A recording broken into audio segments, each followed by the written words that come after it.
Buon pomeriggio. Bon après-midi à tous. Bienvenue à cette rencontre philosophique au titre « La réalité comme signe et le défi de la connaissance » où nous allons parler avec nos célèbres invités, M. Rémi Brague et M. Costantino Esposito. La philosophie, comme vous le savez, est une forme du rapport avec la réalité sur la nature de laquelle nous allons avoir l'opinion aussi de nos invités. Mais il a comme centre la connaissance qui est le thème de ce meeting. Et du reste, puisque la connaissance est une activité propre de l'homme, chaque homme est un philosophe en quelque sorte. Donc, il est juste que nous allons demander à tous donc l'attention et une comparaison sincère entre ce que nos invités vont dire et leur propre expérience de la connaissance. La rencontre est une espèce d'interview en quelque sorte. Il y a 5 questions qui vont être posées. Les 2 premières sont un peu plus importantes. Les autres espacent un peu sur les différents thèmes de la philosophie, réponses auxquelles vont répondre nos invités que je vais vous présenter brièvement. Monsieur Rémi Brague enseigne philosophie médiévale et arabe à la Sorbonne de Paris. Et il enseigne philosophie de la religion à la Ludwig-Maximilian Universität de Munich. Ses travaux ont été traduits en plusieurs langues, surtout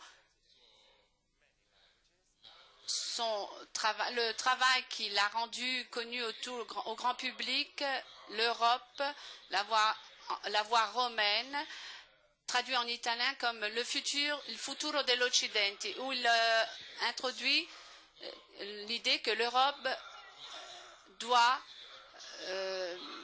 beaucoup à la romanité en tant que point de transmission de culture plus ample comme la culture grecque et hébraïque et juive aussi. Vous allez trouver dans toutes les librairies son dernier livre, le Dieu des chrétiens, et qui aborde certains lieux communs sur le christianisme et sur d'autres religions et qui met l'accent sur l'expérience singulière du rapport avec Dieu. Costantino Esposito est professeur d'histoire de la philosophie à l'université de Bari. Il est connu pour ses études sur Suarez, Heidegger, Augustin et Kant, dont il a soigné la traduction de la critique de la raison pure pour Bompiani. Son interprétation du canon kantien et de la modernité sont un point de repère obligatoire pour les historiens de la philosophie. En 2009, il a publié avec le manuel de philosophie pour les lycées, intitulé Philosophie, qui a le grand mérite de jeter un regard sur ce que James appelait le centre de tous les philosophes et il laisse ouvertes des questions fondamentales sur lesquelles la philosophie naît et qui est connu aussi à tout le peuple du meeting pour ses conférences qu'il a tenues lors d'autres meetings. Je vais commencer par la première question qui concerne le thème du meeting, la connaissance en tant qu'événement. Dans la philosophie du 19e et 20e siècle, le problème de la connaissance a été de réunifier un objet ou un sujet désormais définitivement séparés entre eux. Et cet écart semblait être en quelque part insurmontable, en quelque façon insurmontable. D'un côté, il y a l'objectivité dure, celle que l'on peut mesurer, de l'autre, au contraire, il y a la subjectivité en tant qu'interprétation arbitraire ou un rêve consolatoire. D'un côté, donc, le savoir, de l'autre, la foi. Et donc, la première question est la suivante. Qu'est-ce que signifie pour vous que la connaissance part toujours d'un événement et se développe comme événement? Et surtout, le mot événement peut-il réunir les 2 pôles de la connaissance, à savoir l'objet et le sujet, qui ont été donc toujours séparés? la parole au professeur Bragg. Merci beaucoup. Je ne vais pas répondre à la question de façon directe parce qu'on a besoin d'avoir une distance historique.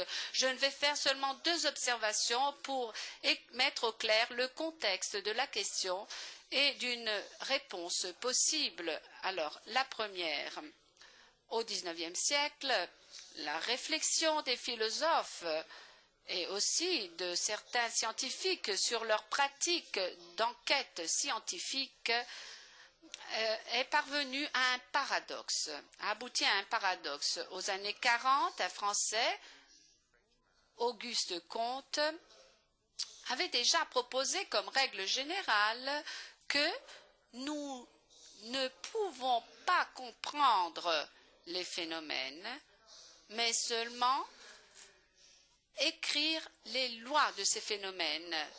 C'est ce que fait la physique par un langage mathématique, mais les phénomènes, nous ne pouvons pas les comprendre.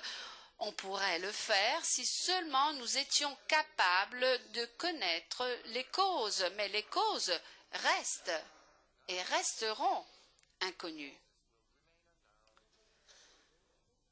Dans la génération suivante, le paradoxe a été formulé par un autre Français, Claude Bernard. C'était un physiologue connu surtout pour sa découverte de la fonction du foie.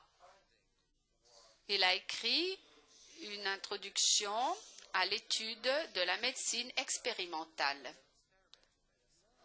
Bernard dit dans cette œuvre, dans cet ouvrage, que la finalité de la science n'est pas la connaissance même, mais plutôt la possibilité d'une intervention sur les phénomènes.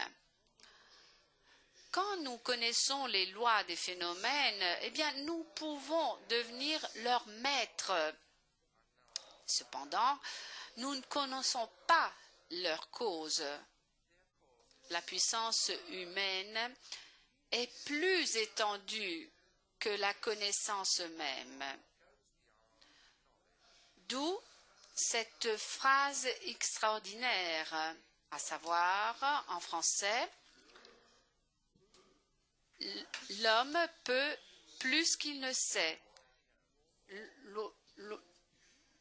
L'homme peut donc plus qu'il ne sait. La science moderne nous a contraints de renoncer à la prétention de comprendre la nature qui nous entoure. Nous pouvons seulement agir sur cette nature. Cette possibilité compense et fait oublier un sentiment fondamental d'étrangeté dans le monde. Le développement moderne de la technologie s'accompagne en retour au développement au cours du XIXe siècle d'une attitude qui ressemble à ce qu'on appelle les gnostiques des premiers siècles du christianisme. Nous sommes ici par hasard, nous sommes comme des naufragés jetés dans un monde indifférent. Dans un de mes livres, j'ai cité beaucoup de textes qui témoignent de cette sensibilité dans toute la littérature européenne du XIXe siècle, et j'en trouve de plus en plus.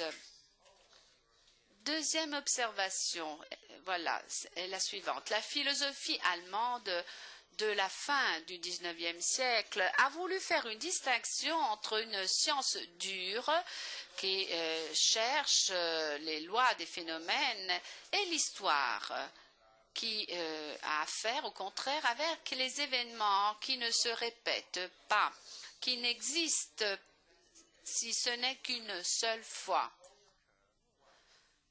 Pour nous, le processus de la connaissance, même celle des lois de la nature, est un événement. Nous sommes nous-mêmes des événements.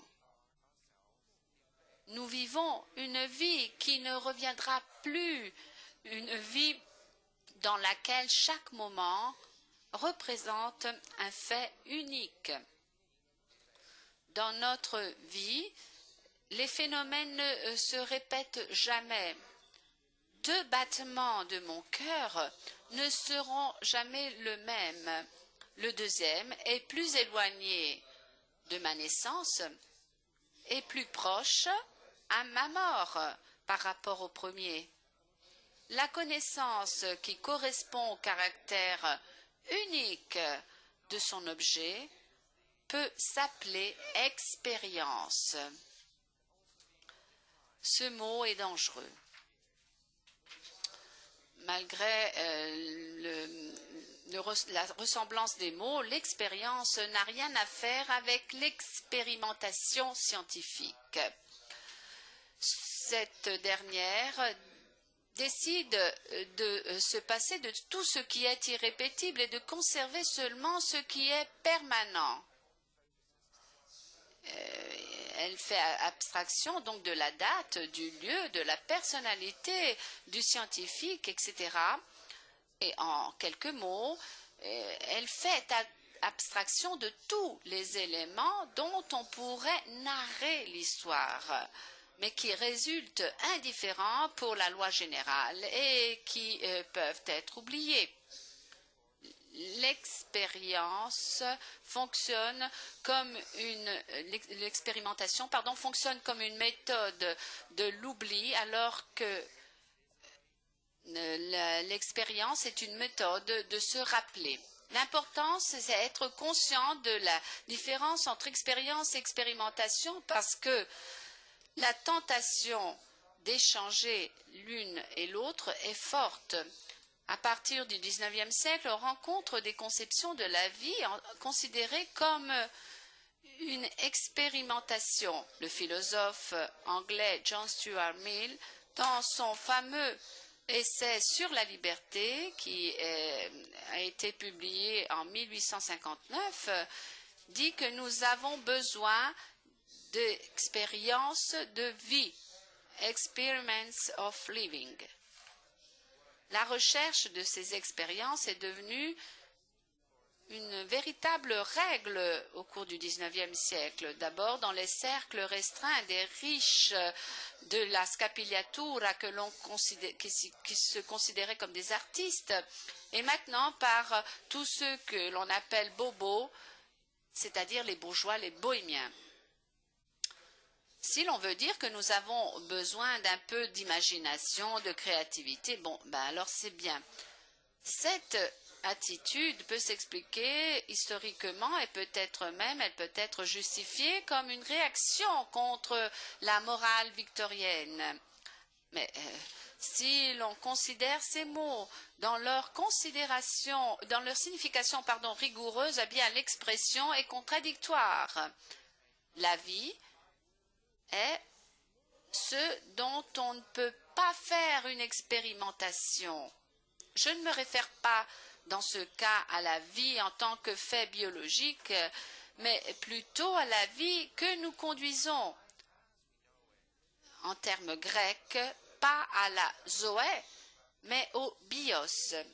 Et je ne me réfère non plus à la légitimité ou illégitimité morale de l'expérience dans le domaine de la biologie, dans ce qu'on appelle la bioéthique. Je me réfère au contraire à la possibilité même d'expérimenter avec la vie que nous faisons et qui ne reviendra plus. Nous avons une mémoire qui retient ce qui s'est déjà vérifié.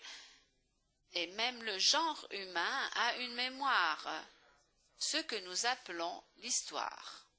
Et c'est pour cela qu'il est impossible d'expérimenter dans le sens rigoureux de ces mots, dans le sens d'expérimentation avec la vie.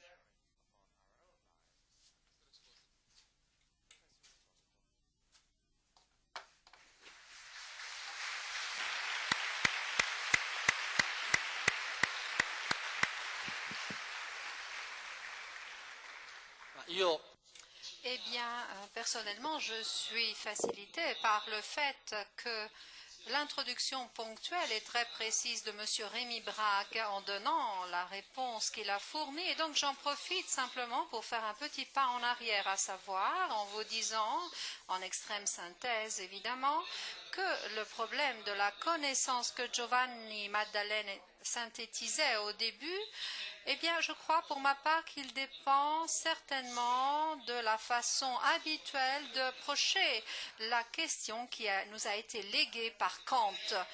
Et vous me passerez les deux phrases vraiment très brèves. Passez-moi cela. L'on connaît simplement ce de quoi on fait l'expérience. Mais l'expérience est déjà toujours prédéterminée a priori par le sujet. Ou en d'autres termes, la connaissance, ou elle est une science exacte qui mesure, ou alors elle ne l'est pas tout simplement. Mais cela veut dire certainement qu'il n'y aura jamais, qu'il ne sera jamais possible de faire l'expérience de ce qui va au-delà et qui dépasse les conditions de mesurabilité ou comme Kant l'appelle l'inconditionné, par exemple, mon moi. De mon moi, je ne pourrai jamais faire l'expérience. Je sais comment il marche, je sais comment marche mon esprit pour assembler les phénomènes. Mais de qui appartient celui qui assemble, je ne peux rien dire. Et je ne peux rien dire à propos du monde comme totalité et pas simplement comme la kyrielle mesurable de cause à effet ou effet-cause, cause-effet, ou encore de Dieu, l'inconditionné. Il ne pourra jamais retomber, recouper mon expérience. Et cependant, cette solution de Kant à ce problème ne satisfait Kant non pas non plus, car comme ce même philosophe allemand et aussi tragique façon de voir, comme il l'observait justement cette attente de l'inconditionné, la connaissance de l'inconditionné est l'étoffe de la raison. Par sa nature, la raison tend à poser des questions ultimes sur l'être et la réalité, sur la totalité, sur l'infini aussi. Et comme Kant lui-même le dit, si nous, on enlevait à la raison ces questions, alors la raison n'existerait plus tout simplement. Et je voudrais aussi vous faire souligner que la raison pose ces questions pas simplement par hasard, mais simplement parce qu'elle veut connaître tout, à savoir qu'elle vise de par sa nature à toucher avec sa compréhension l'être humain, à pénétrer et à assimiler la réalité tout entière. Mais là encore, Kant dit est que la raison est marquée par un destin particulier. D'un côté, elle ne peut cesser de se poser ces questions ultimes, mais en même temps, la raison est incapable d'apporter des réponses à ces questions. Par conséquent, selon moi, voilà le status questiones. Kant décide exactement dans ce point.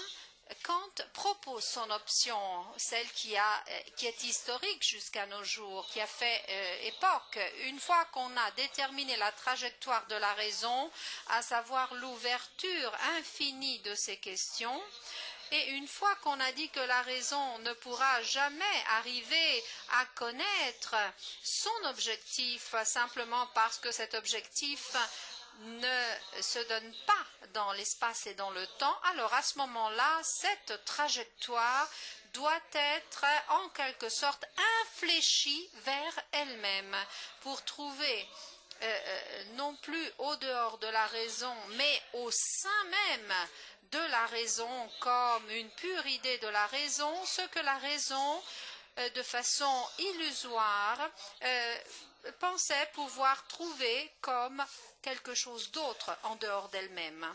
Évidemment, selon Kant, on ne pourra jamais nier l'existence de Dieu ou de l'âme.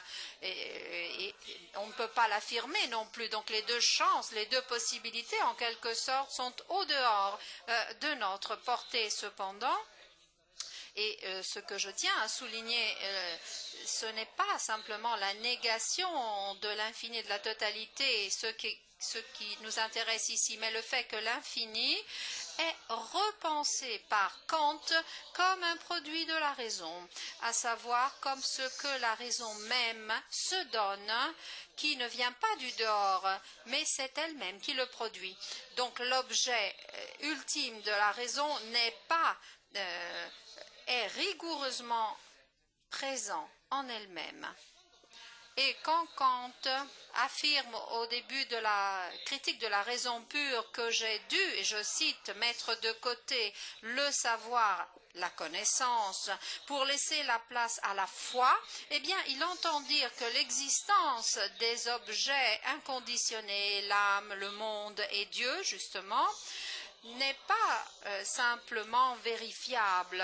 Je ne peux pas vérifier ces expériences. Mais dernièrement, je n'éprouve même aucun intérêt. L'existence de l'infini est peu intéressante pour la raison.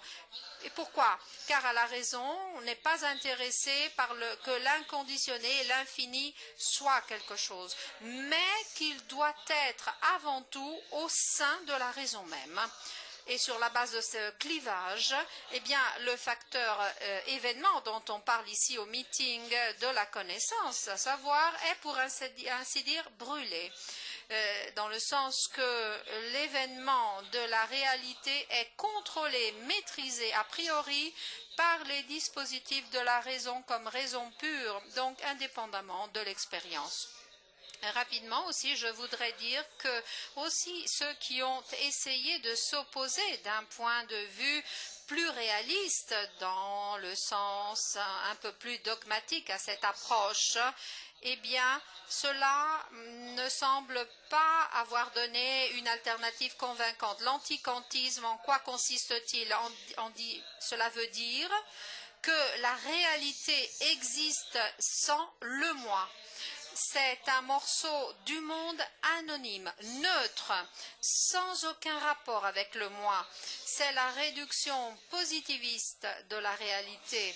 Eh bien, à moi, au contraire, personnellement, et j'en viens à la conclusion que l'événement doit être sauvé de ces deux simples réductions, à savoir celle qui est transcendantale de Kant, c'est-à-dire le moi qui décide a priori des conditions et des possibilités de ce qui est donné, ou de la philosophie positiviste qui dit que la donnée existe comme un morceau anonyme qui est en moi. Car la connaissance est un rapport avant tout qui vient avant la dialectique sujet-objet, avant, pas simplement au début, mais avant, constamment, structurellement, en origine, dans la dialectique sujet-objet, il y a toujours un jeu des parties qui est préfixé, tandis que le rapport comme événement de la connaissance est comme le fait d'aller à la rencontre d'une donnée qui me sollicite, qui m'attire avec sa présence, qui me touche, qui m'affecte, qui me provoque. Donc, dans cette rencontre, la réalité est mise en exergue, elle en vient à l'évidence et le moi est appelé à être en réponse à ce coup de la réalité. Le moi se découvre vu que lui aussi il est donné avec la réalité. Donc dans cet événement, la réalité se montre comme autre par rapport à moi et toujours avant moi, mais en même temps, et voilà, c'est la chose qui m'intéresse le plus, la réalité me demande, et elle demande de devenir mienne.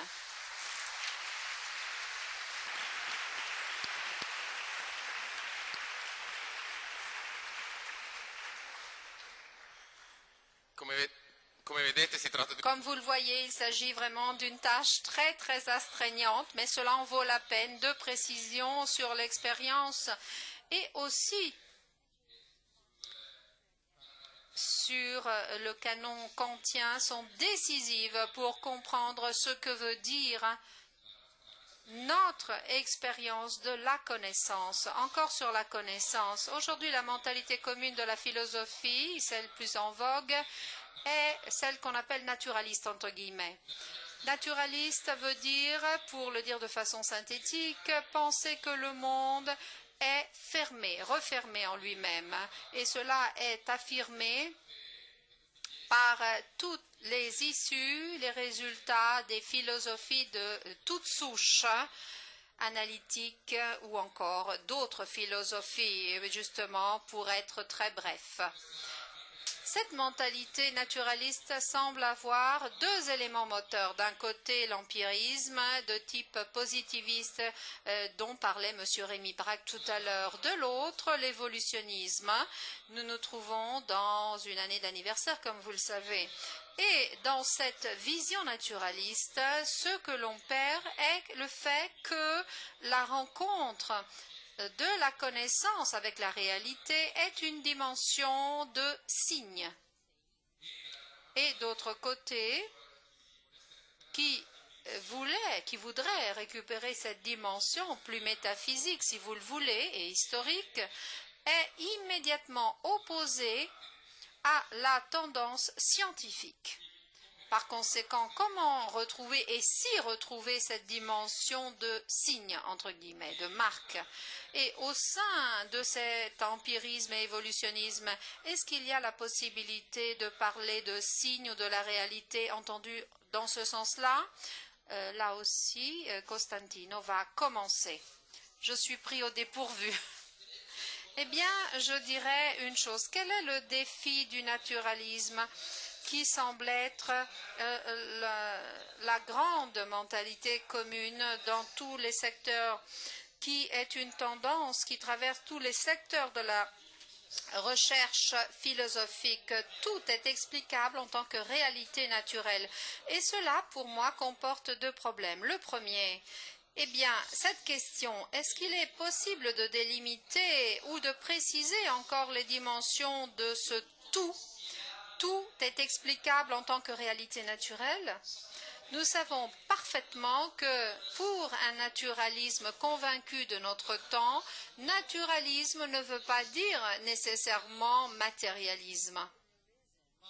Et je vous cite deux exemples. Chaque naturalisme, même plus poussé, doit admettre que nous avons quelque chose qui s'appelle conscience, qui est et qu'on essaie de résoudre aussi les mécanismes cérébraux dans une physiologie, mais on n'y réussit pas, car les naturalismes convaincus parlent encore d'un mystère de la conscience. Ou encore, un autre exemple que je voudrais citer, est-ce que nous sommes capables de formuler des entités logiques ou encore des normes de valeur morale qui demandent une justification? Ou encore une optionnalité qu'on ne peut pas tirer par le biais du processus des sciences naturelles. Alors, dans ce cas-là, je vais simplement dire que chaque naturalisme dit que tout est explicable comme réalité naturelle. Lui aussi, évidemment, il propose une option. C'est un choix théorique par rapport au problème totalité. D'un côté, cela veut dire que la totalité est une exigence qu'on ne peut pas supprimer pour la connaissance. Mais, à mon avis, le naturalisme est, en quelque sorte, a trop la volonté de fermer, de boucler la boucle, en quelque sorte. Il laisse moins ouvert le champ à ce qui n'est pas préventivable dans ce cheminement. Deuxième problème, la nature, je me demanderai, est exactement identifiable avec l'objet des analyses de la science exacte? Et encore plus, que permet de déterminer un objet scientifique? Ou encore, plus simplement, qu'est-ce qui se passe quand nous connaissons la nature? Que nous dit la nature? Ou pour être un peu plus critique, qu'est-ce qu'on fait dire, nous, à la nature? Et pour répondre à cette deuxième question, eh bien, je voudrais simplement signaler le fait que toujours, quand on connaît, eh bien, on a affaire avec des signes avant tout. Que que la réalité des choses est connue par nous-mêmes toujours comme signe de quelque chose. Mais aussi notre connaissance est le signe. Et je m'explique mieux. Première ligne, quand on voit des événements, des choses, des données, c'est en partant de ces données que nous voyons qu'on arrive à formuler une hypothèse d'explication de ces phénomènes, à savoir hypothiser une théorie. Justement, la théorie est quelque chose, ce à quoi la réalité veut comme signe, c'est-à-dire qu'elle renvoie en tant qu'explication à une théorie, mais vice-versa. Aussi, quand nous faisons la théorie, à savoir une explication du monde, notre explication peut être entendue comme signe, à son tour, de la structure ontologique, à savoir de l'être, de la nature même du monde. En tout cas, quand il s'agit de signes, c'est toujours de façon inévitable, c'est toujours la liberté du regard qui est impliquée, du regard du rechercheur, la position de celui qui copie la connaissance. Et je voudrais me permettre de mettre en exergue que la position de ceux qui affirment les naturalismes convaincus que la réalité naturelle n'est le signe de rien du tout, à savoir qu'elle révèle simplement son mécanisme intérieur, tout cela doit être démontré. Et elle n'est pas plus tranquille de la position de ceux qui essaient de comprendre de quoi la nature nous parle.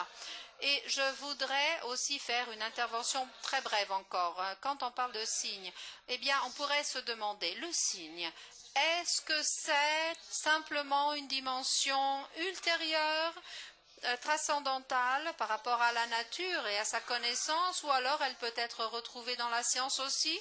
Eh bien, d'habitude, on pense que la science vise à la répétition des choses. C'est une procédure contrôlée, contrôlable, mesurable, qui se contente de ces mesures. Tout simplement, de son côté, au contraire, la métaphysique pourrait répondre à une exigence ultérieure dont la science ne peut pas donner compte, mais dont la science pourrait, à la rigueur, s'en passer.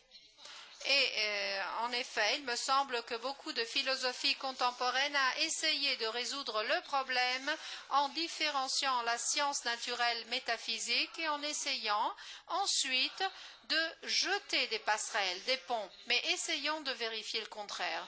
Nous demandons-nous si une connaissance exacte, scientifique, déterminée, contrôlable serait possible si, à son origine et en son fond, il n'y avait pas de façon permanente l'accueil de la réalité, à savoir cette position de disponibilité à suivre avant tout l'attrait que le réel exerce sur notre raison, mais aussi la recherche obstinée de lois à travers lesquelles connaître et posséder le monde est une tentative qui, en quelque sorte, répond à une invitation de la réalité. Aussi, quand nous, par exemple, nous découvrons une répétibilité dans la nature, quelque chose qui peut sembler mécanique, qui n'a pas besoin de moi, de ma subjectivité ou de celui qui l'a découverte, eh bien, à ce point-là, je dirais simplement que cette répétibilité est en quelque sorte une intelligibilité de la réalité dont nous-mêmes, nous apercevons quand on l'atteint. Mais une fois que le scientifique est arrivé à comprendre la loi répétable, alors à ce moment-là, d'une certaine façon, il se rend compte que cette intelligibilité était déjà présente.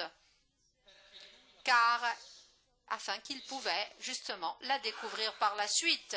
Et là, je vais m'arrêter, même le produit plus exact, plus déterminé, plus technique de ma connaissance est déjà présent et à l'œuvre dans un événement.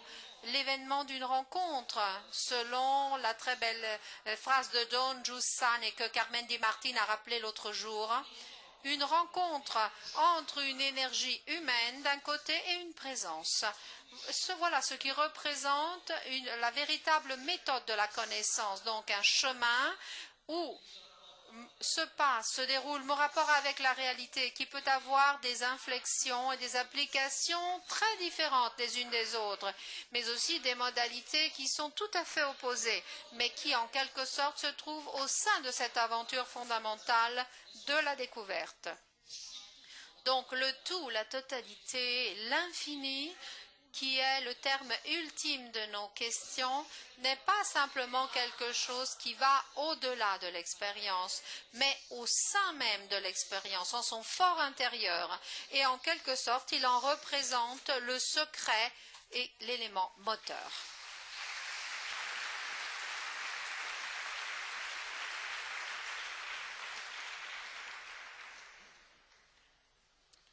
Grazie. Nella scienza... Il y a dans la science actuelle un paradoxe. Cette science est de plus en plus exacte, mais de moins en moins intéressante. Je m'explique par une distinction entre trois significations du mot intéressant. La première signification est celle de ce qui nous fait gagner quelque chose. Ce quelque chose peut être de l'argent, par exemple, mais quand on parle de l'intérêt d'un capital, mais ce que nous gagnons peut être plus important, par exemple le bonheur ou l'existence même. La deuxième signification d'intéressant est celle de attrayant, fascinant. Un paysage, par exemple, une œuvre d'art sont très intéressants, mais ce type d'intérêt n'est pas le même de ce qui a été défini préalablement. Kant, dans sa troisième critique, celle où il développe son esthétique, parle du plaisir esthétique, de ce que nous ressentons devant le beau comme un plaisir désintéressé. La troisième signification d'intéressant est, selon moi, la plus authentique. Elle correspond à une étymologie possible. Le verbe latin interesse veut dire participer, être au milieu de quelque chose. L'intéressant, c'est ce que l'on doit traverser pour rejoindre soi-même. L'art, à son plus haut niveau, est intéressant dans cette troisième signification. Et comme exemple, nous pouvons penser au théâtre. Une comédie peut être très bouffonne, par exemple, amusante. Elle peut nous fasciner, mais elle ne nous dit rien sur nous-mêmes. Elle est intéressante selon la deuxième signification uniquement. Ce n'est pas la même chose dans une grande tragédie, par exemple. Dans ce cas, on peut toujours dire, comme le poète latin, de te fabula narratur. L'histoire que l'on raconte est la tienne. Ce qui se passe sur la scène n'est pas un objet, mais il contraint le sujet à un examen de conscience. Et cela arrive quand on lit la Comédie divine, le Don Quichotte, le Faust, les frères Karamazov, etc. Et alors, pour la conception prémoderne de la connaissance, c'est-à-dire la conception ancienne ou médiévale, la nature était intéressante dans le sens le plus authentique de ce mot. La contemplation de la nature nous apprenait ce que nous sommes, ce que nous devons faire pour être plus humains. C'est ce qu'écrit par exemple Sénèque dans la préfaction de ses recherches de physique.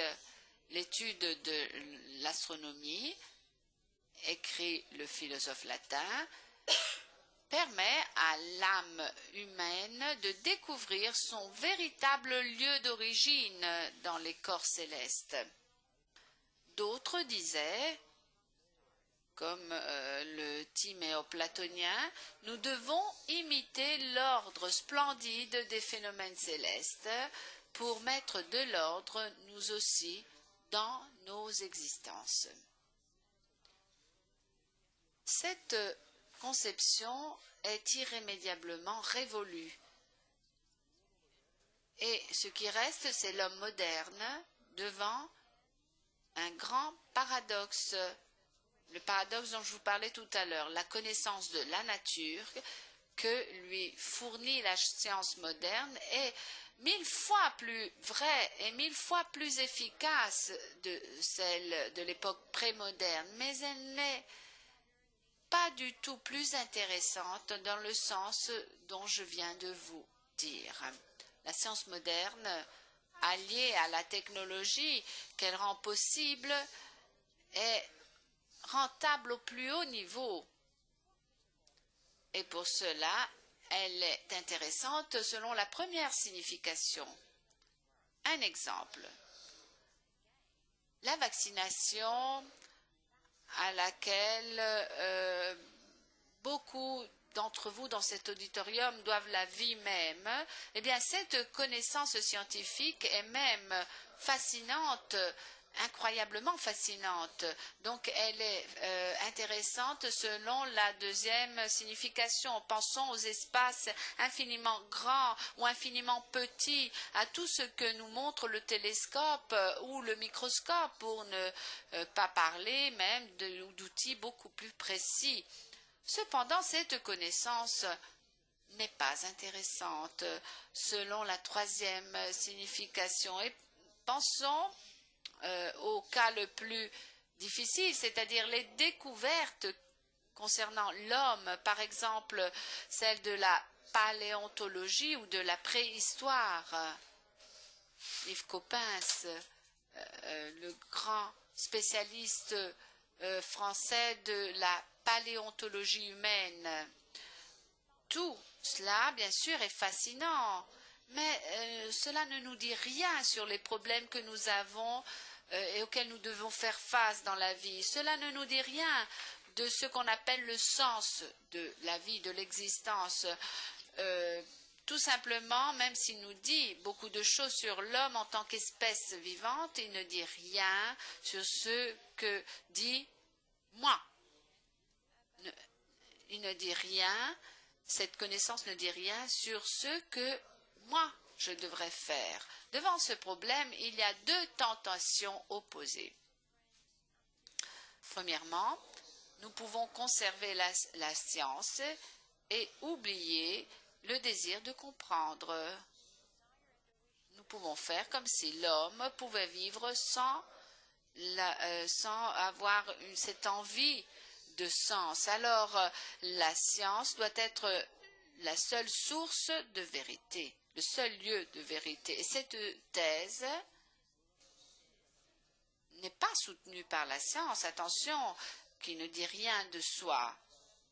C'est l'utilisation idéologique de la science qui soutient cette thèse, selon laquelle on pourrait guérir l'homme de son désir vain de sens. On produit ainsi une espèce de mutilation. Deuxième tentation, c'est le revers de la médaille. Nous pouvons conserver le désir de sens et oublier la science.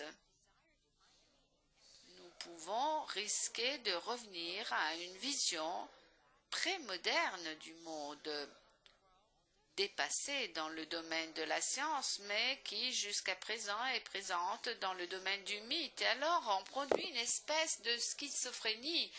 On défend une vision du monde que nous savons être illusoire. Par exemple, la Terre, oui, était pour le mythe grec une déesse. Pour la science moderne, c'est une planète. Donc après la modernité, nous ne pouvons plus la voir comme une déesse. Malheureusement, nous pouvons nous leurrer et faire en sorte que l'on idolâtre la terre et l'appeler, comme le fait quelques écologues extrémistes américains, Gaïa.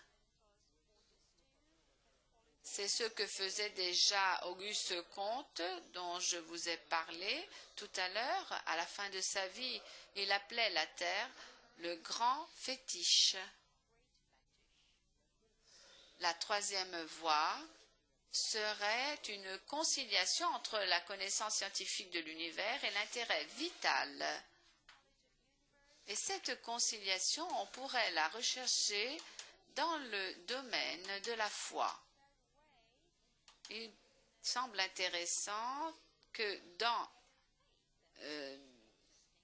que ni l'utilisation idéologique de la science, ce qu'on appelle le scientisme, ni l'illusion du mythe acceptent la foi, et surtout la foi chrétienne. Pour l'idéologie scientiste, croire est seulement une façon faible ou insuffisante du savoir, d'où la conception positiviste de la religion en tant qu'explication primitive des phénomènes naturels, une conception qui ne correspond pas à ce que nous dit l'ethnologie. Dans la religion des peuples que l'on appelle primitifs. Même la vision mythique du monde n'accepte pas la foi, parce que la foi sait qu'elle croit. Le mythe croit qu'il sait. Si se leurre sur la vérité de ce qu'il croit. La foi se développe là où nous avons affaire avec des choses intéressantes dans le sens dont la troisième signification dont je vous ai parlé. La foi ne s'oppose pas à la raison. La foi est la raison qui prend comme objet ses conditions de possibilité. La foi ne nous dit rien sur la constitution de la réalité naturelle. Donc, elle n'avance pas au même niveau que la science. Par exemple, la foi de la création ne nous dit pas comment est faite la création et même pas comme elle a été faite. Elle nous laisse libres de chercher et de construire des modèles d'intelligibilité. Mais la foi nous dit quelque chose d'encore plus fondamental. Elle nous dit qu'il y a une intelligibilité des choses. Elle nous dit que le monde est immergé dans une dimension à caractère rationnel. Au début, dit le 4e évangile, il y avait le logos, le verbe, la raison. Il nous dit en outre que cette intelligibilité s'enracine dans une liberté qui est la source de notre liberté, la liberté divine, une liberté à laquelle notre liberté peut accéder. C'est une liberté avec laquelle la nôtre peut dialoguer.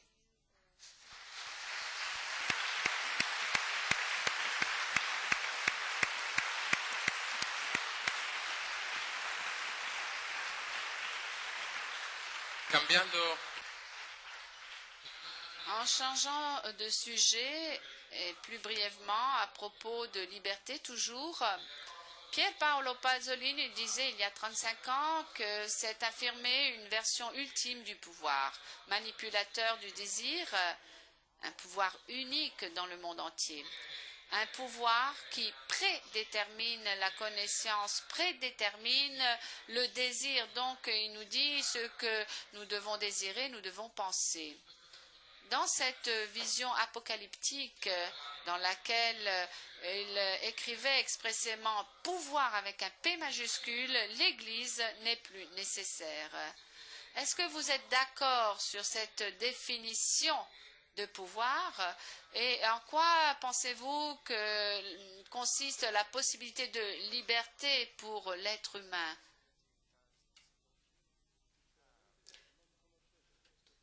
Je ne connaissais pas cette pensée de Pasolini et ce serait difficile pour moi d'en parler sérieusement sans une référence précise sur ces argumentations. Il me semble qu'il y a un symptôme d'une certaine inflation du concept du pouvoir dans le sillage de Michel Foucault, qui interprétait ainsi chaque phénomène social en tant que stratégie cachée, dissimulée du pouvoir. Donc, je ne vais faire que deux observations très brèves. La pédagogie moderne, ou plutôt la tentative typiquement moderne qui est la pédagogie, la volonté de réduire à une méthode d'éducation des jeunes, connaissait déjà cette caractérisation du pouvoir. Rousseau, Jean-Jacques Rousseau, a déjà tout dit ce qu'il fallait dire en utilisant des mots qui aujourd'hui sont prophétiques. L'élève doit être comme de la cire dans les mains de l'éducateur. Mais il ne doit pas s'en apercevoir. Le maître doit lui cacher cet état de dépendance absolue. L'élève doit croire qu'il est libre de choisir tout ce que le maître choisit pour lui. Alors, Rousseau écrit « Il n'y a point d'assujettissement si parfait que celui qui garde l'apparence de la liberté. » Et voilà la traduction.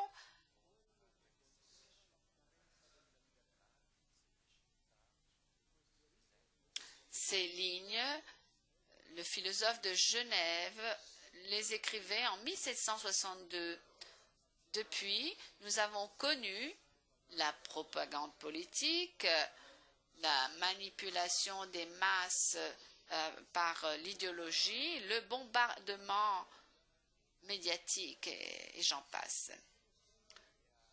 En dépit de cela, il y a des gens qui prennent les mots de Rousseau en tant qu'expression d'une tâche positive. Par exemple, le psychologue américain Skinner, dans son essai programmatique de 1971, Au-delà de la liberté et de la dignité, cite la phrase de Rousseau de manière explicite. Elle dit « C'est ainsi qu'on doit faire. » Voilà. La deuxième observation que je voulais faire, c'est que l'Église a une particularité. Le christianisme présente une particularité. La morale qu'elle prédique n'est pas une morale chrétienne. Une morale de ce type n'existe pas. Il n'y a pas une morale avec un épithète et même pas une morale laïque. Il y a la morale et c'est tout. Ce qu'on appelle morale chrétienne est une morale universelle. Les autres religions nous disent comme on doit se laver, se nourrir, s'habiller, où l'on doit aller faire un pèlerinage, etc. Le christianisme n'a pas d'autres règles de vie que les règles rationnelles qui sont valables pour tous et que les philosophes et les sages connaissaient déjà. Le reste, ils le laissent à l'intelligence humaine, à l'intelligence qui peut choisir les voies les plus pratiques, les plus intelligentes pour obtenir le bien.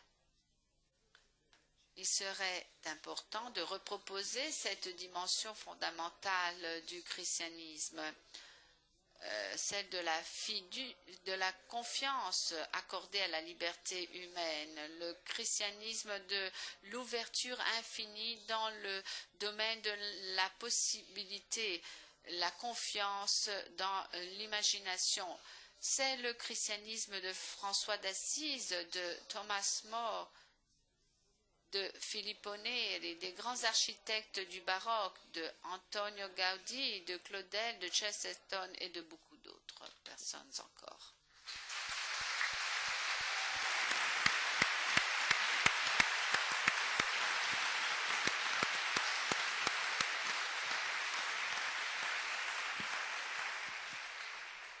Ancora una volta è difficile. Encore une fois, eh bien, il est difficile d'intervenir après cette description cristalline de M. Rémy Bragg. Mais je ne vais pas m'en passer. Je voudrais vous dire que le problème est que pour moi, la liberté est en déficit de connaissance. Et je vais mieux m'expliquer. C'est comme si on théorisait toujours plus que la liberté doit être exercée ou non exercée de façon neutre. À savoir, la prétention est celle de concevoir la liberté sans avoir besoin de connaître le sujet de la liberté et sans avoir besoin de connaître l'objet adéquat de la liberté, donc un exercice sans sujet et sans objet. Il n'importe pas qui est libre, mais qu'est-ce qui nous fait libres? Et simplement une liberté sans conditions, sinon celles qui sont établies par la loi civile et pénale. Une liberté sans sujet est cependant une contradiction en soi, comme le fait de vouloir quelque chose sans qu'il y ait quelqu'un qui veuille, donc un désir sans qu'il y ait quelqu'un qui désire, sans quelque chose qui tend sans avoir un visage de celui qui tend. Selon moi, la situation est justement celle dans laquelle le sujet du désir, donc le moi concret de chacun d'entre nous, le sujet du désir, à savoir l'élément moteur de la liberté, pensez à quoi signifie une liberté sans une personne qui soit libre et qui ait une conscience de ce qu'il veut et de ce qu'il est. Donc, selon moi, aujourd'hui, il y a une liberté sans cette conscience. Par conséquent, c'est comme quelque chose de médiété, sans protagonisme individuel. C'est comme si, en toute somme faite, le rapport s'était complètement renversé. La liberté n'appartient plus à moi-même.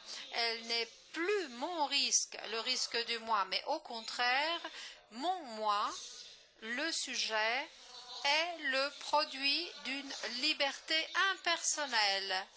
Le moi, qu'est-ce que c'est? C'est simplement une possibilité de me faire comme je l'entends. Une possibilité, disais-je, d'agir, de désirer, de tendre, qui est complètement décrochée de toute condition réelle. C'est mon droit d'être ce que je veux, ce que j'entends être. Voilà une liberté anonyme. C'est pas moi qui veux quelque chose, mais c'est moi qui ai le produit de la possibilité de me bâtir tout seul. C'est ce droit, et à être plus précis, ce sont les droits, dans ce cas, qui produisent la personne et pas vice-versa. Ce ne sont plus les droits qui dépendent de la personne, mais la personne est produite du fait que quelqu'un, la loi, lui reconnaît certains droits. Avant cette reconnaissance, c'est comme si cette personne n'existait pas.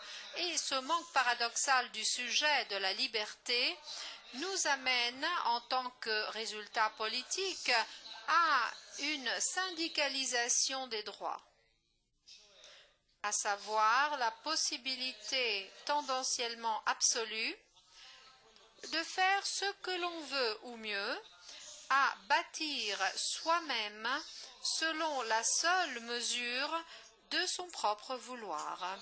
Mais cela veut dire, paradoxalement, que notre liberté, à ce moment-là, coïncide avec les droits qui sont sanctionnés par la loi.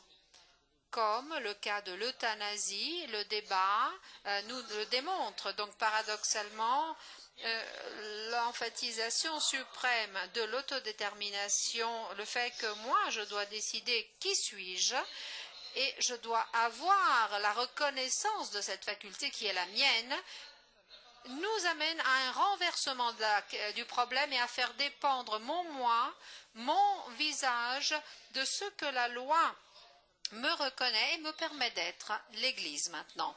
Eh bien, face à cela, l'Église trop souvent a été réduite à une agence de sens moral, à une, dirais-je encore, une société qui recherche des valeurs communes. Mais de cette sorte-là, l'Église n'est pas intéressante sous ce profil.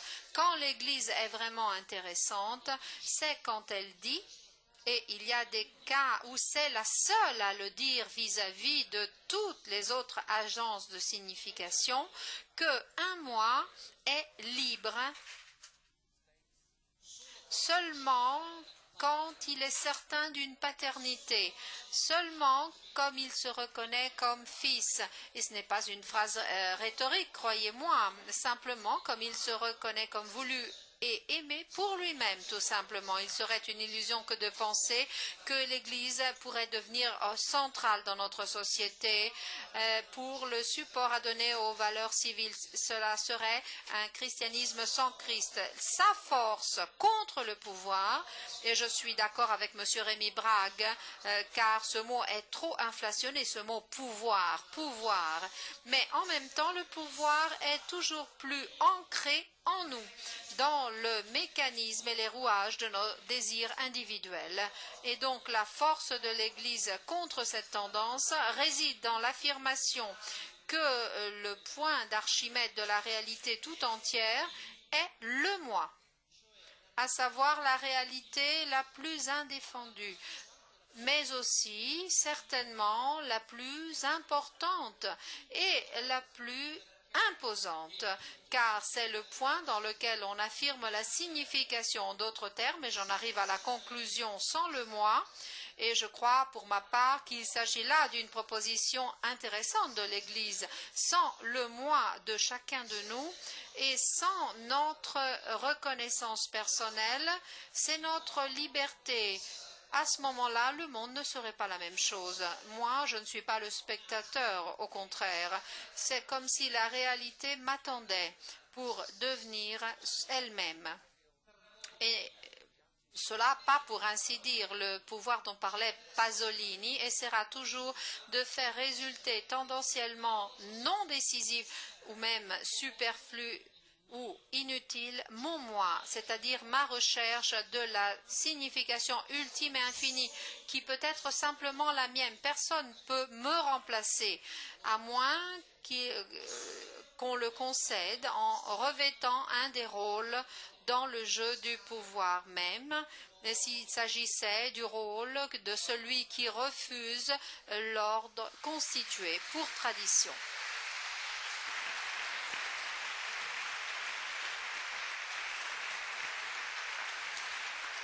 Penultima domanda.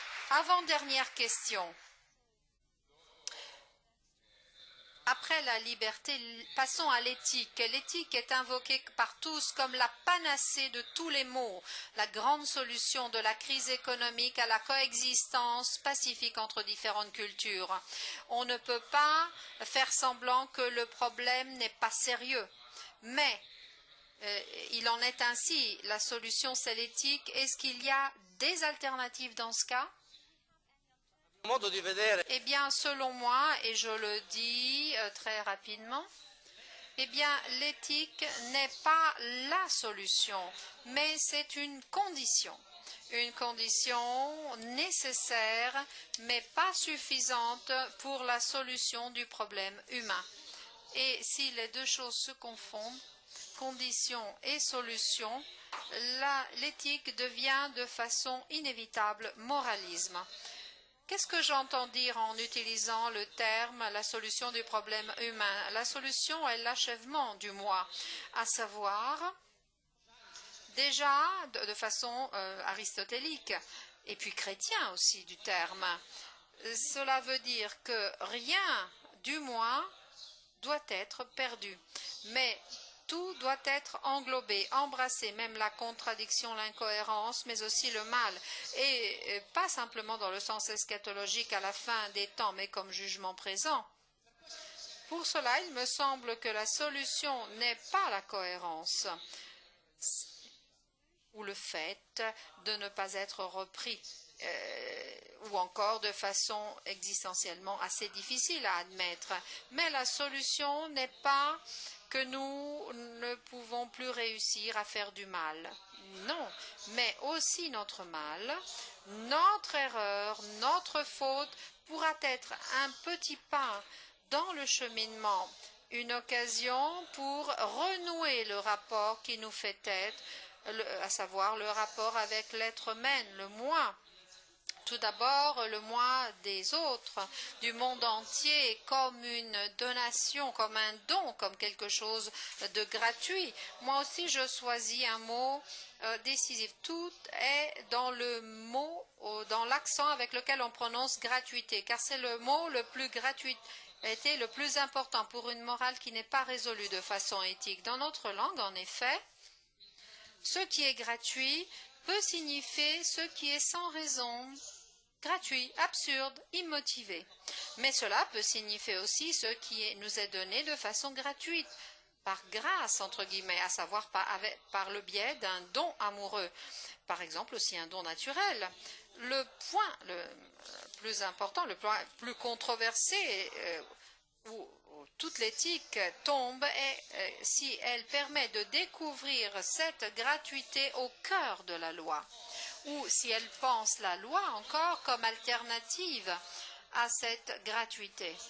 Et je voudrais préciser une chose, je ne veux pas reproposer le dualisme entre le sentiment de la vie comme don et la connaissance de la réalité pure et dure comme mesure. Absolument pas. Ou le don est dans la mesure, ou alors il ne l'est pas.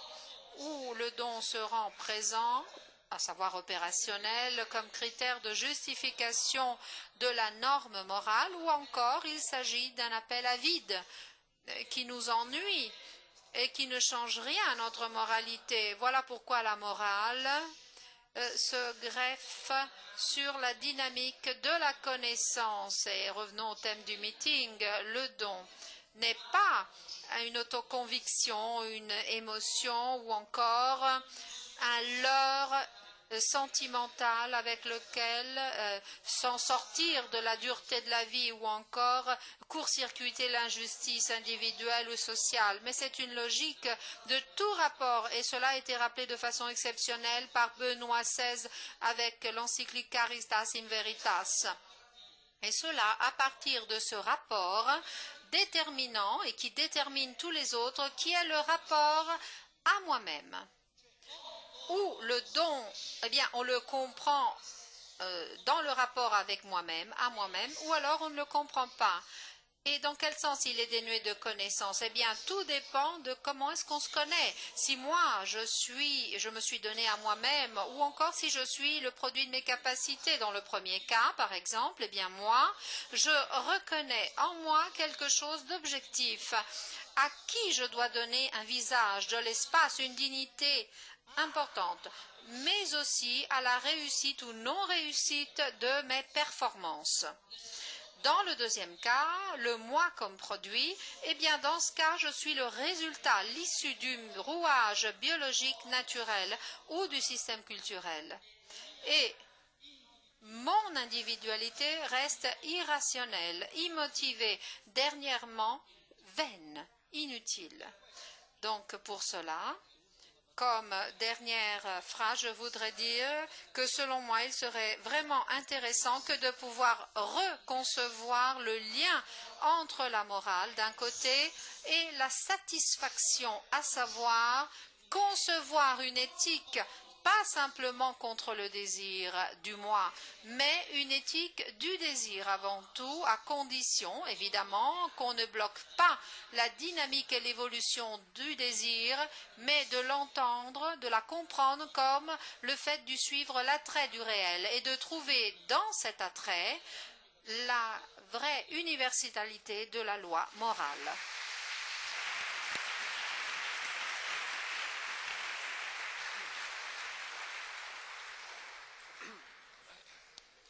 Anch'io sono sensibile all'inflazione. Moi aussi, je suis sensible à l'inflation de l'invocation à l'éthique et cela mérite aussi. Et là, je voudrais faire 3 observations, 2 très brèves et une un peu plus longue. D'abord, l'éthique est devenue une façon d'éluder les problèmes techniques ou politiques. Il est plus facile de prêcher une conduite éthique que de résoudre les problèmes économiques ou culturels. Utiliser l'éthique en tant que panacée est le symptôme d'une attitude vicieuse. C'est la paresse.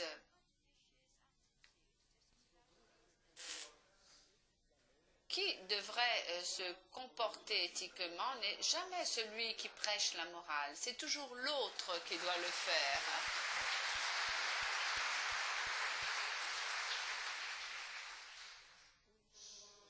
Un seul exemple, un exemple français. Le problème de la violence dans les banlieues parisiennes, qui est souvent réglé avec l'invocation à la tolérance. Qu'est-ce que cela veut dire? Cela veut dire que les riches, les puissants, ceux qui vivent dans des quartiers bien protégés, dont les voitures sont garées dans des garages souterrains, disent aux pauvres et aux faibles, dont les voitures ont été brûlées, qu'ils doivent être gentils avec ceux qui sont encore plus pauvres et faibles qu'eux et qui ont brûlé leur voiture.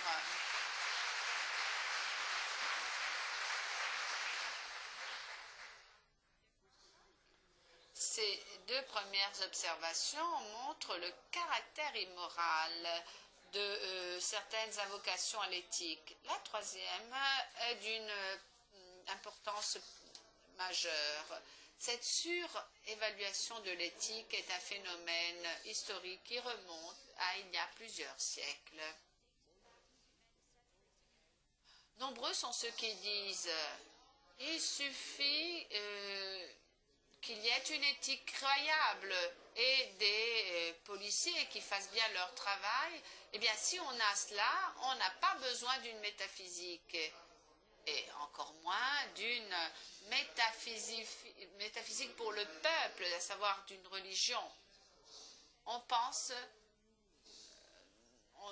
de cette façon à partir de l'illuminisme, du siècle des Lumières. Mais tout dépend de ce que l'on veut faire quand on se demande, quand on se pose la question, de quoi avons-nous besoin? On comprend tous, besoin pour faire quoi? Et alors, la thèse de l'illuminisme est vraie jusqu'à un certain point. Quand on affirme que nous n'avons pas besoin d'une métaphysique, on se réfère à un nous en tant qu'être vivant et que nous devons vivre ensemble. La société qui est la somme de tous les êtres humains présents dans le pays, l'humanité, et qui est celle de tous les hommes, possède en elle-même tout ce qu'il faut pour s'arranger. En principe, bien sûr. Il suffit d'utiliser la raison dans le sens le plus élémentaire du mot latin ratio, calcul, dans ce cas, le calcul des avantages. Alors, il sera clair, bien sûr, que nous devons préférer une société où on ne doit pas tuer les gens, où on ne vole pas réciproquement, on ne s'empare pas des affaires des autres ou de la femme des autres. Tout cela suffit pour faire quelque chose, tout cela suffit pour vivre. Mais cela ne suffit pas pour faire vivre d'autres personnes. Cela ne suffit pas pour répondre à la question la plus enracinée sur la légitimité de l'être humain. Parce qu'il est mieux qu'il y ait des hommes sur la terre. Comment peut-on justifier le risque d'appeler à la vie des hommes qui, par définition, sont d'autres et qui ne peuvent pas nous dire s'ils veulent venir, s'ils veulent vivre? Et alors, je voudrais soutenir la thèse opposée par rapport à celle des illuministes. Les sociétés occidentales souffrent pas d'un manque d'éthique, mais plutôt d'un manque de métaphysique.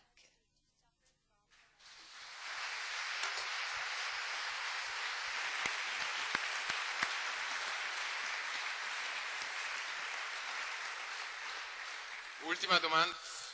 La dernière question, parce que le temps empiète, est donc sur la métaphysique, sur les thèmes qu'on a abordés. La philosophie n'a pas toujours joui et ne jouit pas toujours d'une bonne renommée, certaines fois à bon escient.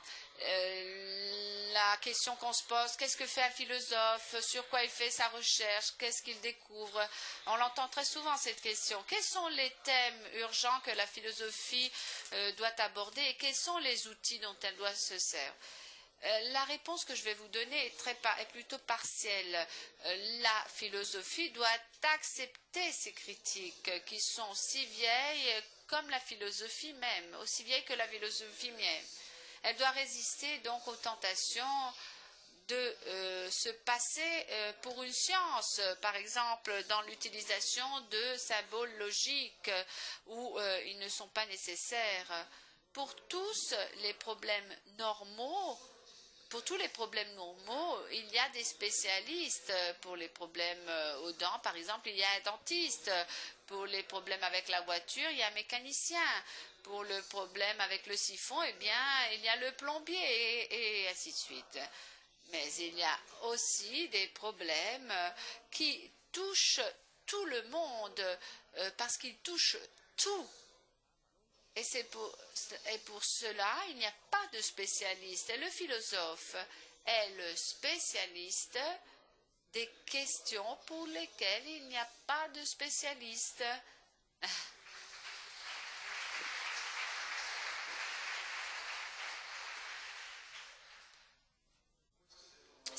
Ces questions, tout le monde peut les poser. Et tout le monde les pose. Et en principe, tout le monde pourrait les résoudre. Le philosophe n'est pas un homme exceptionnel. C'est plutôt celui qui accepte de ne pas être exceptionnel et de faire face aux questions de tout le monde, d'aborder les questions de tout le monde.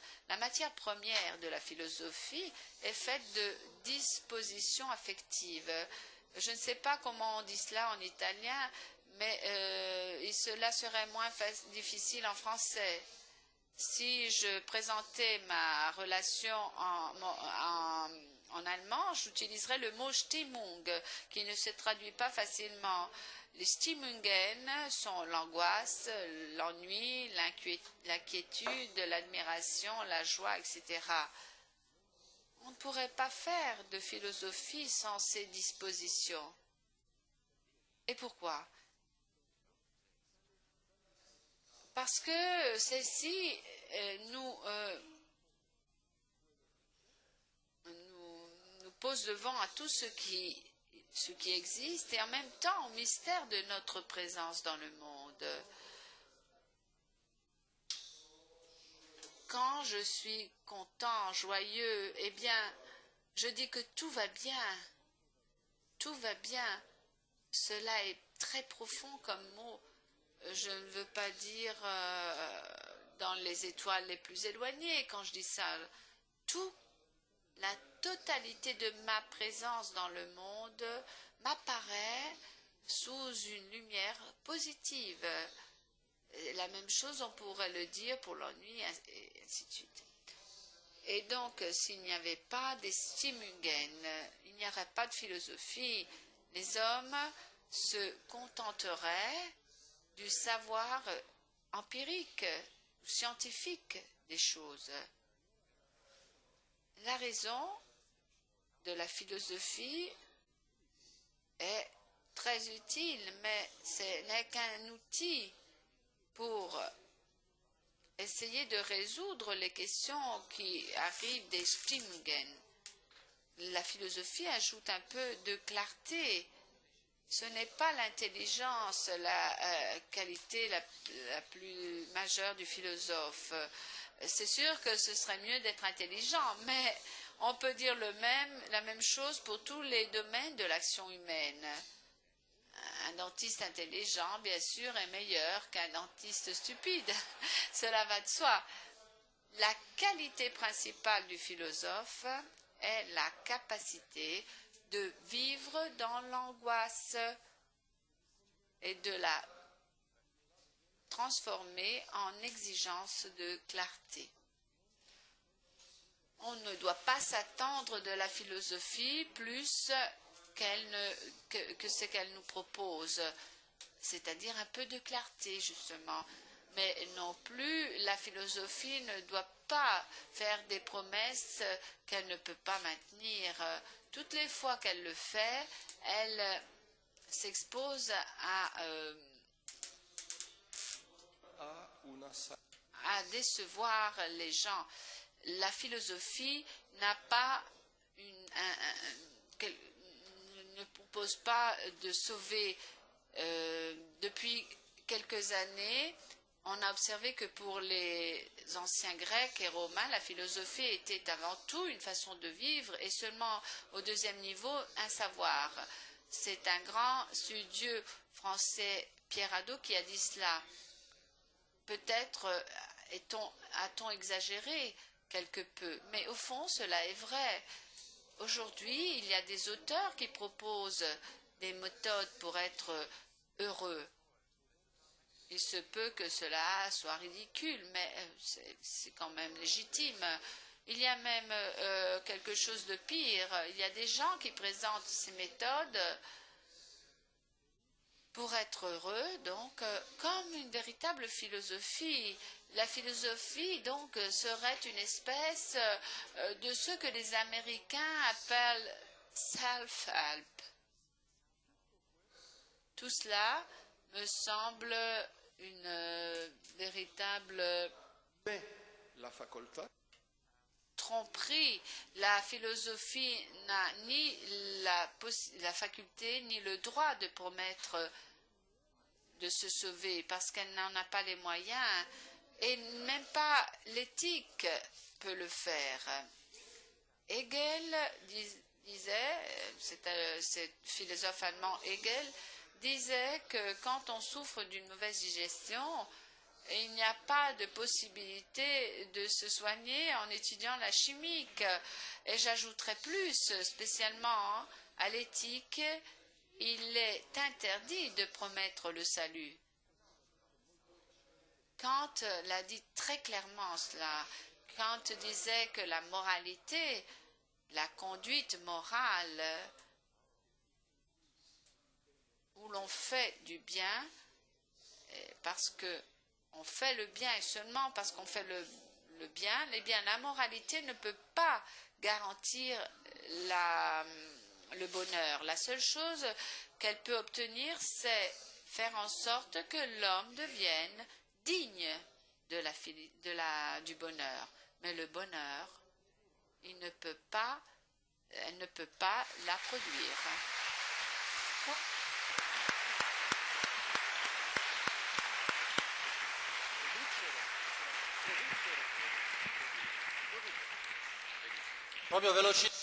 Rapidement, très rapidement, en ce qui concerne la philosophie, moi aussi, j'ai toujours été frappée par le fait que la philosophie peut être, ou elle a été, de fait, une possibilité formidable de comprendre ce qui existe, mais aussi une des plus éclatantes possibilités de méconnaître, réduire ou voire même nier les données de fait, les états de fait.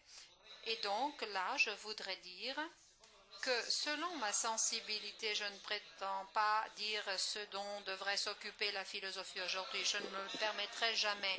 Ce que je ressens comme urgence pour moi-même, tout simplement, mais pas complètement subjective aussi en répondant à des tendances objectivement présentes dans notre monde, eh bien, je dirais que le grand problème, et je le formulerai ainsi, c'est comme si c'était un écart justement un point irrésolu dans la conscience philosophique de notre temps, à savoir une division fatale, l'affirmation d'un côté du moi sans vérité et vice-versa, l'affirmation de la vérité sans le moi, dont les enjeux, pour le dire simplement, sont un extrême relativisme et le fondamentalisme. Et au contraire, selon moi, il serait le vrai enjeu, selon moi intéressant, est que ces deux facteurs retombent ensemble, se recoupent. Comprendre à nouveau qu'il n'est pas possible que de connaître le moi sans avoir cette ouverture au vrai. Et qu'aussi le vrai m'est donné, comme je le disais tout à l'heure, en m'interpellant, donc en me demandant quelque chose à moi-même. Donc avec deux boutades finales, je dirais cela. Selon moi, le grand enjeu de la philosophie aujourd'hui est en réalité une éducation de la rationalité et une éducation à la rationalité. Et je m'explique mieux. Éduquer la raison, éducation de la rationalité veut dire avant tout réouvrir la trajectoire des questions de notre connaissance, à savoir comprendre toujours plus, et cela n'a jamais escompté, donner pour acquis que la raison n'est pas une fonction abstraite de notre esprit, mais c'est une vie, à savoir c'est l'histoire de notre rencontre avec un autre qui n'est pas nous-mêmes. Donc l'évolution de la raison, la série de ces questions est infinie, comme vous le voyez. C'est une évolution qui ne peut pas être bloquée. Et je voudrais souligner le fait de dire que éduquer à la rationalité, découvrir la portée infinie, jamais conclue, de sa tentative de pénétrer l'être. Mais je l'appellerais aussi une éducation à la rationalité, en intendant comme rationalité dans ce second cas, pas simplement notre faculté, mais aussi le sens du monde, le fait que le monde est une raison. Et ce sens du monde, eh bien, aucune philosophie, et je me permettrai de dire aucune religion, ne peut nous le dire a priori une fois pour toutes. Par conséquent, l'éducation à la rationalité est comme comprendre que notre faculté rationnelle puisse devenir asséchée, épuisée, tarie si on ne découvrait pas à nouveau un sens ou une hypothèse de sens présente. Et s'il n'enlèverait pas ce mystère de la réalité même. Alors dans ce cas-là, ensemble, une éducation de la raison et une éducation à la raison, au logos, au sens. Ma faculté sans le sens serait un mécanisme tout court, mais le sens a besoin de ma faculté pour se dégager dans l'évidence et dans l'expérience. Et par conséquent, s'apercevoir que la raison n'est pas simplement se demander de façon infinie, mais aussi, pourquoi pas, se demander de l'infini.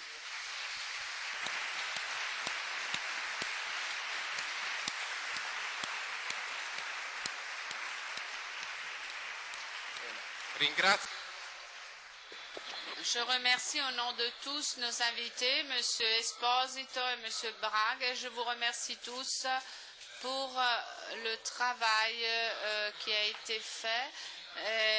Espérons qu'on a compris que l'intelligibilité des choses peut être une aventure fascinante et intéressante et même amusante. Pourquoi pas?